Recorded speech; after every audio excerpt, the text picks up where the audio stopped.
एक गांव में एक सेठ रहा करता था, लेकिन पूरे गांव में किसी के घर में टीवी नहीं था।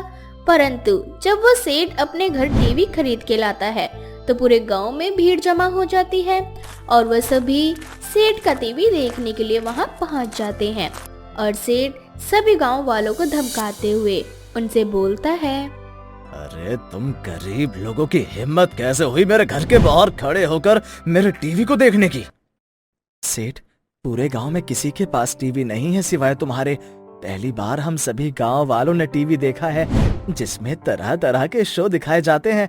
अगर तुम हम सबको भी टीवी थोड़ी देर देखने दोगे तो इससे तुम्हारा क्या बिगड़ जाएगा। अरे ये टीवी मैं अपने पैसे से लाया हूँ, ना कि तुम्हारे पैसे से, इसीलिए टीवी को देखने का सिर्फ मेरा अधिकार है। और यदि फिर भी तुम सभी गांव वालों को टीवी देखना है तो तुम सबको 1 घंटे के 200 रुपए देने होंगे। तुम वैसे भी खूब बेईमानी करते हो और हम गांव वालों की मेहनत की कमाई से ही टीवी लेकर आए हो, और अब तुम चाहते हो कि हम तुम्हें 200 रुपए दें, तब जाकर तुम बदले में हमें 1 घंटे प्रोग्राम देखने दोगे। रहने दो सेठ, जब टीवी नहीं था तब कौन सा हम गांव वाले टीवी देख रहे थे, इसीलिए तुम अपनी टीवी अपने पास रखो। इस तरह से सभी गांव वाले वहां से चले जाते हैं। लेकिन जब भी सेठ के घर टीवी चल रहा होता है तो कोई ना कोई चुपके से सेठ की टीवी को देख ही लेता है। इसी तरह से एक बार बोनी नाम का एक छोटा सा बच्चा कहीं जा रहा होता है। तभी उसकी नजर सेठ के घर में चल रही टीवी पर पड़ती है और वो बाहर खड़ा होकर चुपके से सेठ के टीवी को देखने लगता है। लेकिन तभी सेठ घर से बाहर निकलता है और वो बोनी को टीवी देखते हुए पकड़ लेता है, जिसके बाद सेठ बोनी से बोलता है, अच्छा, तो तू सुबह से इधर खड़ा होकर छुप छुप कर फ्री में मेरा टीवी देख रहा था हैं? नहीं सेठ, मैं तो यहाँ से बस गुजर रहा था, मैंने तुम्हारा टीवी नहीं देखा। पर हाँ, जब तुम्हारे घर से शोर की आवाज आई तो मुझे लगा तुम्हारे घर में कुछ अनहोनी हो गई है, और जब मैंने खिड़की से झांका तो मैंने देखा कि तुम तो टीवी देख रहे थे। झूठ बोलता है और फ्री में मेरा टीवी देखता है, चल पैसे निकाल मेरे। इतना बोलकर सेठ उस बच्चे को मारने लगता है और उससे पैसे मांगने लगता है। तभी उस बच्चे की माँ बिंदिया वहाँ आ जाती है और सेठ को अपने बच्चे को मारते हुए देख सेठ से बोलती है, सेठ, तुम्हारी हिम्मत कैसे हुई मेरे बच्चे को हाथ लगाने की? आखिर इसने ऐसा क्या किया जो तुम मेरे बच्चे को मार रहे हो? क्या कर दिया? अरे पूरा गांव जानता है कि मेरा टीवी जो कोई देखेगा उसे 1 घंटे के 200 रुपए देने पड़ेंगे, और तेरा बेटा सुबह से यहाँ खड़ा होकर टीवी देख रहा है, उस हिसाब से तो मैं सिर्फ इससे 200 रुपए मांग रहा हूँ। अरे सेठ, हम गरीब की गरीबी का ऐसा फायदा मत उठाओ कि आने वाले समय में जब तुम्हें गरीबों की जरूरत पड़े तो हम तुम्हें तुम्हारे दिन याद दिला दें। और रही बात 200 रुपया की, तो अगले महीने मैं तुम्हारे पैसे तुम्हारे मुंह पे मार जाऊंगी।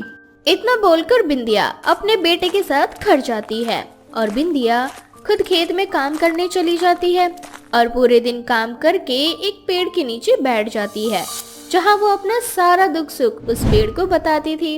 आज भी बिंदिया उस पेड़ के नीचे बैठकर उस पेड़ से बोलती है, काश कि टीवी भी एक पेड़ की तरह होता और उसका मुझे कोई बीज मिल जाता, फिर मैं उस बीज को तुम्हारी तरह इसी जमीन में लगा देती, फिर वो भी टीवी बन जाता, और फिर मेरा बच्चा उस टीवी में जो भी उसका दिल करता वो देख पाता।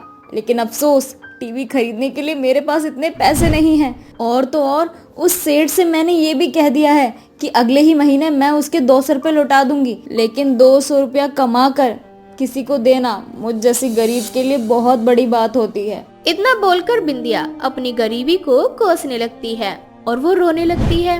लेकिन इतने सालों में जिस पेड़ ने कभी नहीं बोला था, आज वो बिंदिया का दुख बर्दाश्त नहीं कर पाता और बिंदिया से बोलता है, बिंदिया, मैं एक जादुई पेड़ हूँ, तुम हमेशा अपना सुख दुख मुझे बताती हो, परंतु मैंने कभी तुम्हें कोई जवाब नहीं दिया।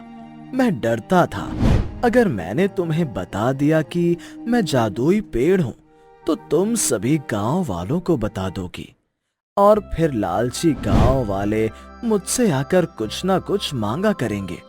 परंतु आज तुम्हारा दुख देखकर मुझसे बर्दाश्त नहीं हुआ, इसीलिए मैं तुम्हें अपनी सच्चाई बता रहा हूँ, और साथ में तुम्हें एक जादुई टीवी भी दे रहा हूँ। पर तुम्हें मुझसे वादा करना होगा कि चाहे कुछ भी हो जाए तुम मेरी सच्चाई किसी को नहीं बताओगी।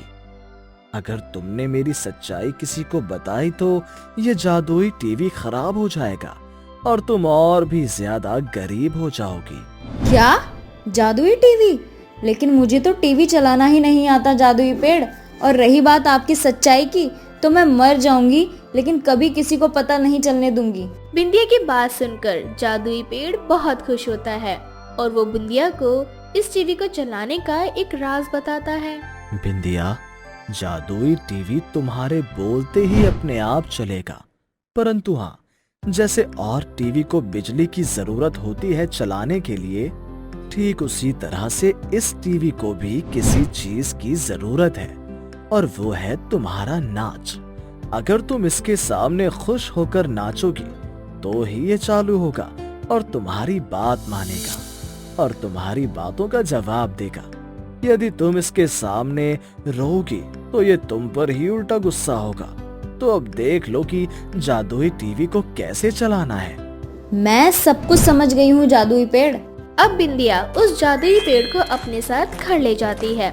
अपने घर में भी टीवी देखकर बोनी बहुत खुश होता है, जिसके बाद बिंदिया बोनी से बोलती है।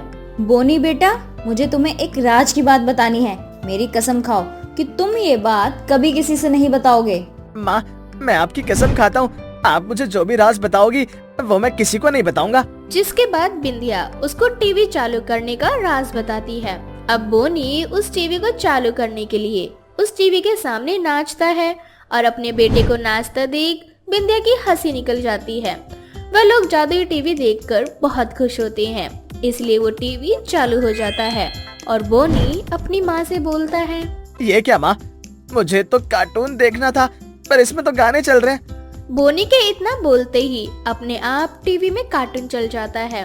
बोनी ये देखकर बहुत खुश होता है, जिसके बाद बिंदिया सभी गांव वालों को बताती है कि अब उसके घर में भी टीवी है, इसलिए जिस किसी को भी टीवी देखने का मन हो तो उसके घर में आ जाए। जिसके बाद सभी गांव वाले उस जादुई टीवी को देखने के लिए बिंदिया के घर जाते हैं और जब सेठ को बिंदिया के घर में टीवी होने के बारे में पता चलता है तो वो उसकी टीवी को तोड़ने के लिए रात के अंधेरे में एक बड़ा सा पत्थर लेकर उसके घर जाता है और जैसे ही टीवी को तोड़ने के लिए आगे बढ़ता है, टीवी चलने लगता है और गुस्से में सेठ से बोलता है। सेठ, तू मुझे तोड़ने आया है? रुक, अभी मैं तेरी हड्डियां तोड़ता हूँ। इतना बोलकर टीवी उसकी खूब पिटाई करता है और शोर की आवाज सुनकर बिंदिया की आंख खुल जाती है और वो सभी गांव वालों को इकट्ठा करती है। जिसके बाद जादुई टीवी बिंदिया से बोलता है। ये मुझे तोड़ने आया था, इसीलिए मैंने इसकी हड्डियां तोड़ दी। तुम बोल सकते हो? हाँ, मैं बोल सकता हूँ और सुन भी, और तुम सभी गांव वालों की इच्छा भी पूरी कर सकता हूँ, परंतु ऐसे लालची घमंडी मक्कार इंसान की मैं सिर्फ हड्डियां ही तोड़ता हूँ। आज तो मैंने इसे जिंदा छोड़ दिया, पर अगर अगली बार ये मुझे तोड़ने या तुम लोगों को परेशान करने आया तो मैं इसे भगवान के पास पहुँचा दूंगा। ये देखकर सभी गांव वाले बड़े हैरान होते हैं। तो वहीं कुछ लोग मिलकर सेठ को हॉस्पिटल पहुंचाते हैं। अब सेठ को उसकी गलती का एहसास हो जाता है और उसे उसके किए की सजा मिल जाती है। तो वहीं दूसरी ओर पहले की तरह सभी गांव वाले बिंदिया के घर में आकर जादुई टीवी में अपने मनपसंद प्रोग्राम को देखते हैं और इस तरह से बिंदिया का जादुई टीवी बहुत ही ज्यादा मशहूर भी हो जाता है। जादुई सोने का कुआं। मीना मटका लेकर सुबह सुबह कुएं के पास जाकर पानी भरने के लिए लाइन लगाकर खड़ी होती है। पानी के लिए काफी औरतों की बहुत लंबी लाइन लगी हुई थी। मीना जो कि गर्भवती थी और इस हालत में पानी के लिए मटका लेकर खड़ी थी। सारी औरतें आपस में काफी लड़ाई झगड़े कर रही थी। उसी में से एक औरत मीना को धक्का मार देती है।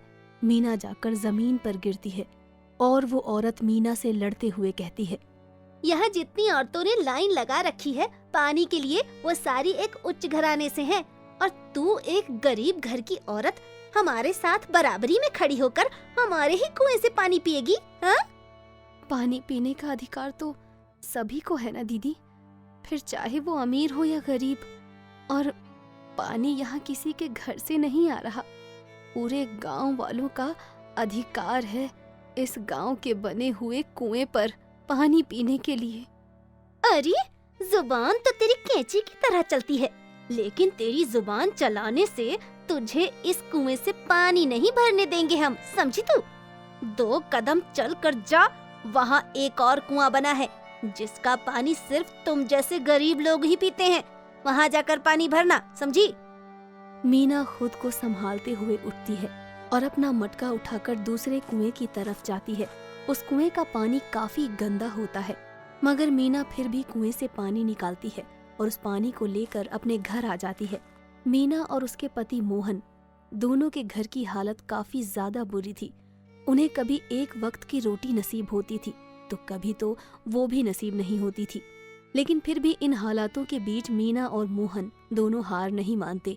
ऐसे ही एक दिन मीना और मोहन के घर गांव का एक साहूकार आता है। साहूकार मीना और मोहन के घर आते ही सबसे पहले मोहन को मारना शुरू कर देता है। मीना घबरा जाती है और वो साहूकार को रोकते हुए कहती है, मालिक मालिक छोड़ दीजिए इनको, क्यों मार रहे हैं? आप इन्हें छोड़ दीजिए मालिक। मालिक, इसने मुझसे कुछ पैसे उधार लिए थे, कब देगा ये?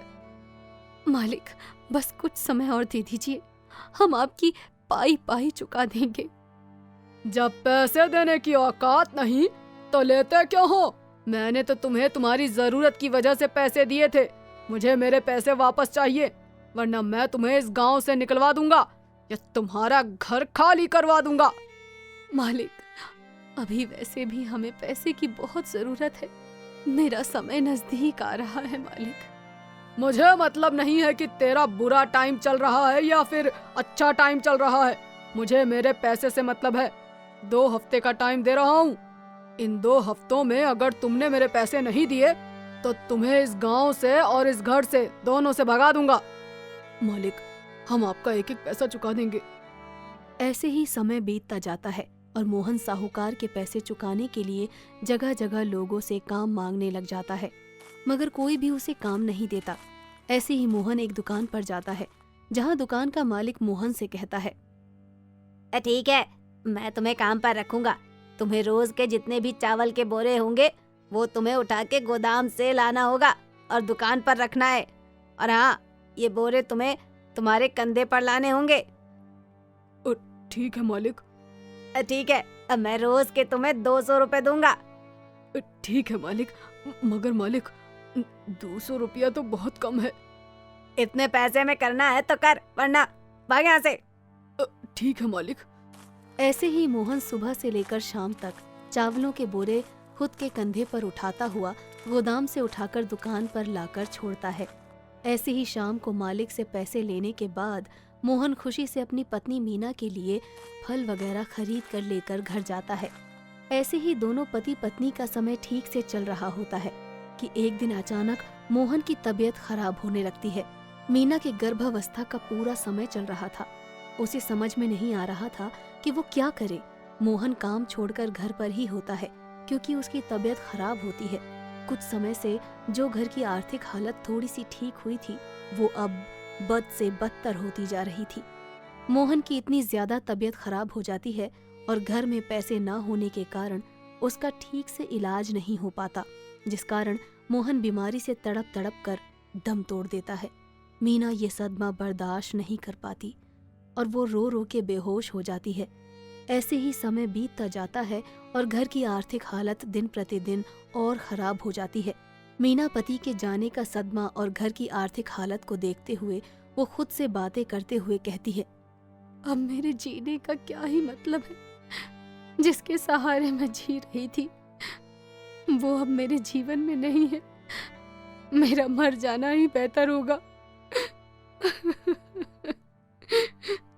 इतना बोलकर मीना घर से बाहर आ जाती है और वो चलते चलते उसी कुएं के पास जाती है जिस कुएं से वो पानी निकाल कर पिया करती थी। उसके पास खड़ी होकर मीना बातें करते हुए कहती है, मुझे तुम अपने में संभालो, मैं जीना नहीं चाहती। सारे सुख भगवान ने सिर्फ और सिर्फ हम गरीबों के नसीब में ही लिखे हैं। मुझे नहीं जीना, अब मैं मरना चाहती हूँ, मरना चाहती हूँ। इतना बोलकर मीना जैसे ही कुएं के अंदर कूदने वाली होती है वैसे ही कुएं से आवाज आती है, रुको। मीना अपने आसपास देखती है तो वहां कोई नहीं होता। उसे समझ में नहीं आ रहा होता कि ये सब क्या हो रहा है। तभी वो जादुई कुआं मीना से कहता है, मीना, मैं जादुई कुआं हूँ और तुम तो एक बहादुर औरत हो। जीवन में ये सारी कठिनाइयां आम बात हैं। तुम इससे हार नहीं मान सकती और ना ही मैं तुम्हें कभी हार मानने दूंगा। मैं हमेशा तुम्हारे साथ हूँ।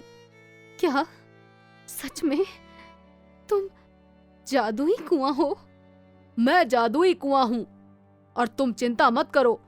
तुम अब अपने बच्चे के सहारे जियोगी और तुम्हें उसके लिए जीना होगा। उसकी परवरिश तुम्हें करनी होगी। मैं नहीं चाहती कि मेरा बच्चा भी मेरे पति की तरह गरीबी में मरे। नहीं चाहती मैं ये। मैं तुम्हारे साथ हूँ और मैं ना तुम्हें मरने दूंगा और ना ही तुम्हारे बच्चे को। तुम एक काम करो, तुम मुझ में से 3 बाल्टी पानी निकालो, जिसमें से 1 बाल्टी में से सोना निकलेगा और 1 बाल्टी में से चांदी और तीसरी बाल्टी में पैसे।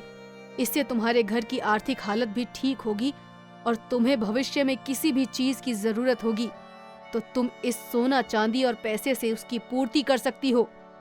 मीना पास में रखी बाल्टी को उठाती है और 3 बाल्टी पानी निकालती है, जिसमें से पहली बाल्टी से सोना और दूसरी बाल्टी से चांदी और तीसरी बाल्टी से पैसे निकलते हैं।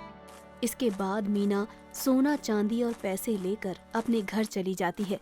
ऐसे ही समय बीतता जाता है और मीना के घर की आर्थिक हालत पहले से बहुत ही ज्यादा अच्छी हो जाती है।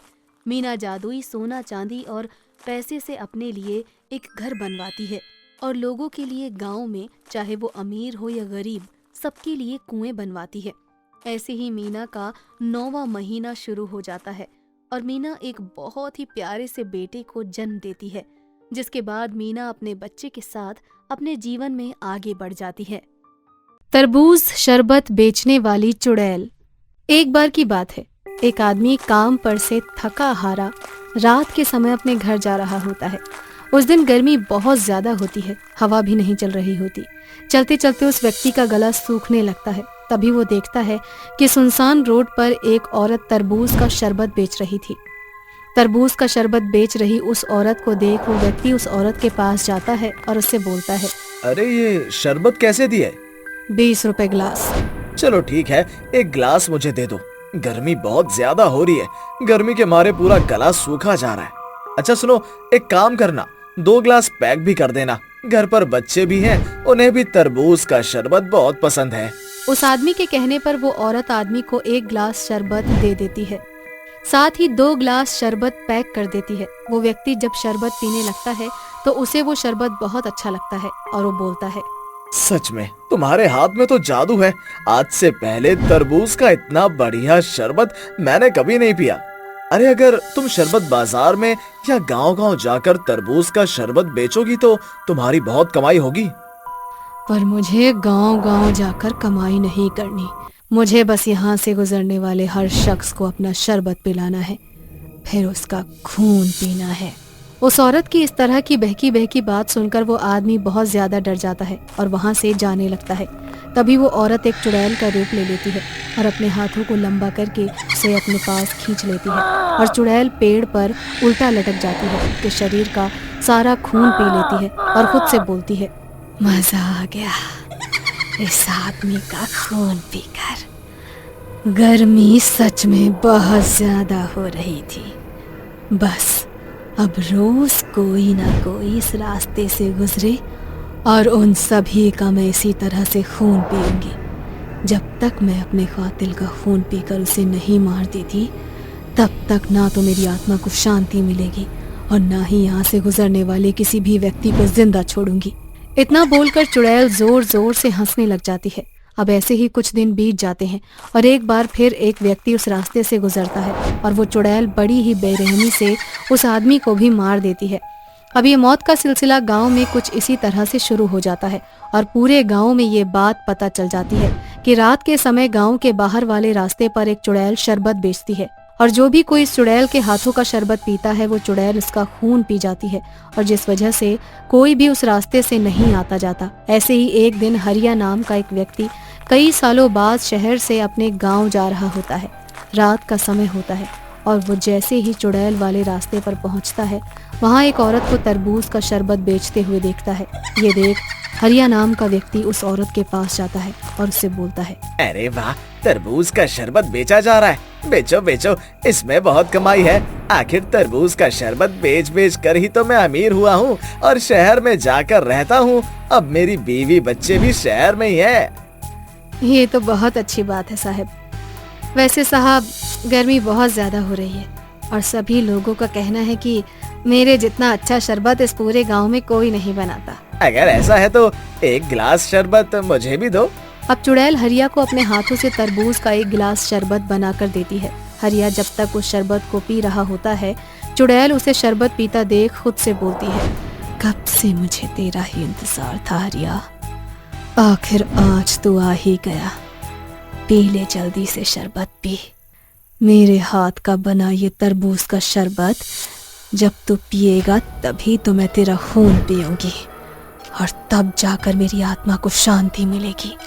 जब हरिया शरबत पी रहा होता है तभी गांव का एक बूढ़ा व्यक्ति दूर से हरिया को उस चुड़ैल के हाथों का शरबत पीता हुआ देख लेता है, जिसके बाद वो बिना कोई देरी करे एक बाबा को अपने साथ ले आता है। और जब तक वो व्यक्ति अपने साथ बाबा को लेकर आ रहा होता है, इसी बीच चुड़ैल हरिया के सामने अपने असली रूप में आ जाती है और जोर जोर से हंसते हुए हरिया से बोलती है, इसी तरबूज के शरबत को बेच बेच कर तू अमीर बना है ना हरिया। अब मैं दूंगी तेरा खून, क्योंकि तुझे मार कर ही मुझे मुक्ति मिलेगी। तू मुझे भूल गया पर मैं तुझे नहीं भूली। कब से मैं तेरा इंतजार कर रही थी और आखिर आज तू आ ही गया।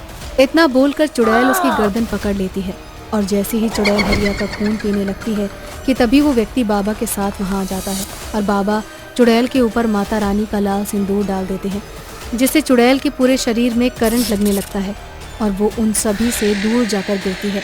कुछ देर बाद वो एक बार फिर से खड़ी हो जाती है और अपने सामने एक तांत्रिक बाबा को देख जोर से चिल्लाती हुई उस बाबा से बोलती है, देख बाबा, अगर तू चाहता है कि इन सभी गांव वालों को मुझसे मुक्ति मिल जाए और मैं हमेशा के लिए यहाँ से चली जाऊँ, तो तू मुझे इस आदमी को मारने दे। ये मेरा कातिल है और इससे बदला लेने के लिए मैं यहाँ वर्षों से इंतजार कर रही हूँ। देख बाबा, तेरी भलाई इसी में है कि तू मेरे और मेरे कातिल के बीच में ना आए, क्योंकि तू बहुत अच्छे से जानता है कि तेरी ये शक्तियाँ मुझे ज्यादा देर तक रोक नहीं सकती। मैं तुझे तेरे कातिल को मारने से नहीं रोकूंगा, पर उससे पहले तुझे मुझे बताना होगा कि आखिर तू उसे क्यों मारना चाहती है। बाबा, आज से कुछ साल पहले हरिया नाम का एक व्यक्ति बिरजू नाम के एक व्यक्ति के घर में बैठा होता है। तभी बिरजू की पत्नी कुसुम उन दोनों के लिए अपने हाथों से तरबूज का शरबत लेकर आती है, जिसे पीकर हरिया बिरजू से बोलता है, भाई, भाभी तो बहुत अच्छा तरबूज का शरबत बनाती है। मेरे दिमाग में एक बहुत अच्छा आइडिया आया है। क्यों ना भाभी तरबूज का शरबत बनाए और फिर हम तीनों ही गांव-गांव जाकर तरबूज का शरबत बेचें। हरिया की बात सुनकर बिरजू को उसका ये प्लान बहुत अच्छा लगता है और इस बारे में वो कुसुम से बात करता है, पर कुसुम जानती थी कि हरिया एक लालची इंसान है, इसीलिए वो पहले मना कर देती है। परंतु बिरजू के बार बार बोलने पर कुसुम मान जाती है, जिसके बाद वो शरबत बनाती है और वे तीनों अलग अलग जाकर तरबूज का शरबत बेचने लगते हैं। परंतु इसमें बिरजू और कुसुम की काफी कमाई होती है। इस लालच में आकर एक दिन हरिया कुसुम से बोलता है, भाभी, मैं क्या सोच रहा था कि हमारा बिजनेस बहुत बड़ा होता जा रहा है, तो क्यों ना आप मेरी जोरू को शरबत बनाना सिखा दो। अगर वो भी तरबूज का शरबत बनाना सीख जाएगी तो अपना काम भी आसान हो जाएगा और हम दोनों का परिवार अच्छे से चल पाएगा। कुसुम को हरिया की बातें अच्छी लगती हैं और वो उसकी ये बात मान जाती है, जिसके बाद कुसुम हरिया की बीवी को तरबूज का शरबत बनाना सिखा देती है। जिसके बाद हरिया अलग जाकर तरबूज का शरबत बेचता है और बिरजू अलग, परंतु अब भी बिरजू का शरबत ज्यादा बिक रहा होता है। इसीलिए एक दिन जब कुसुम अकेली गांव के बाहर शरबत बेच रही होती है तो हरिया अपने कुछ गुंडों को पैसे देकर बिरजू और कुसुम को मरवा देता है। परंतु बनने से पहले हरिया अपने गुंडे को फोन करता है और वो फोन कुसुम उठा लेती है, जिससे कुसुम को पता चल जाता है कि आखिर उसका कातिल कौन है। मैंने और मेरे पति ने इसकी इतनी मदद करी, पर इसने क्या किया, मौके का फायदा उठाकर मुझे और मेरे पति को मार डाला और खुद अकेला इस गांव में तरबूज का शरबत वाला बनकर शरबत बेचने लगा और इतना अमीर हो गया, इस गांव को छोड़कर चला ही गया। हरिया, तू इस गांव को छोड़कर चला गया, पर मैं नहीं गई। मैं कब से तेरे यहाँ आने का इंतजार कर रही थी, और जब आज तू आया है तो मैं तुझे जाने कैसे दे सकती हूँ। चुड़ैल की कहानी सुनकर बाबा भी वहां से चले जाते हैं, जिसके बाद चुड़ैल हरिया को भी वही दर्दनाक मौत दे देती है जो वो इतने सालों से बेगुनाहों को देती आ रही थी। अब चुड़ैल हरिया को मारने के बाद खुद भी वहां से हमेशा के लिए चली जाती है, जिसके बाद से कोई भी गांव वाला रात के समय गांव के बाहर कभी भी तरबूज शरबत बेचने वाली चुड़ैल को नहीं देखते।